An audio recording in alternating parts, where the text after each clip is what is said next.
Using GPAs and how students perform on tests are how teachers, boards of education, and states have been evaluating their students for what seems like forever. While there are many other ways to evaluate a student's learning, grades seem to be the deciding factor for how students are evaluated within schools. While some think that these grades are a reflection of what a student has learned within the course, this is not always the case. Many times these grading systems can actually negatively affect a student's learning, and they may not be learning much at all, even if their scores on tests may say otherwise. When the only thing measuring a student's success is how they perform on a test, students will do anything to make sure that they perform well.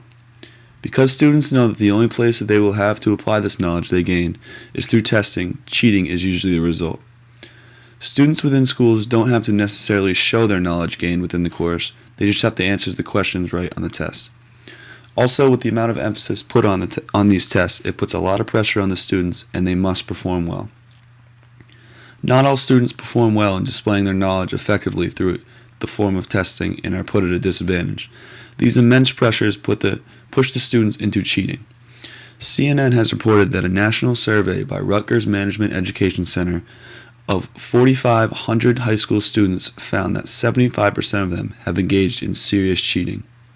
More than half of these students admitted to plagiarizing their work, and one of the most disturbing of these statistics reported was more than 50% of the students didn't think that copying questions and answers from the test is even cheating. This cheating does not stop after high school either, and NBC Nightline has reported that nearly 70% of college students have cheated during their time there. In the fall of 2010, at the University of Central Florida, 200 students within just one class received the answers to a midterm before they took it. These staggering numbers show that the amount of emphasis we put on testing within schooling isn't effective. Not only have students been found cheating within schools, but also teachers. After a year-long investigation done by Georgia's governor, an 800-page report showed that teachers and principals of Atlanta public schools were found cheating on standardized testing. Of the 56 schools investigated, 44 of them were found cheating. 178 total teachers were found erasing and correcting answers on tests. When the teachers were asked about this, it was found that they were under immense pressure to raise these test scores and avoid sanctions under the federal No Child Left Behind Act. This shows that not only are the students under a lot of pressure to perform well, but the teachers are also. This pressure that they were put under gave them no choice and pushed them into this. Putting a bigger emphasis on forms of assessment in ways that students can apply their knowledge could help to combat these problems.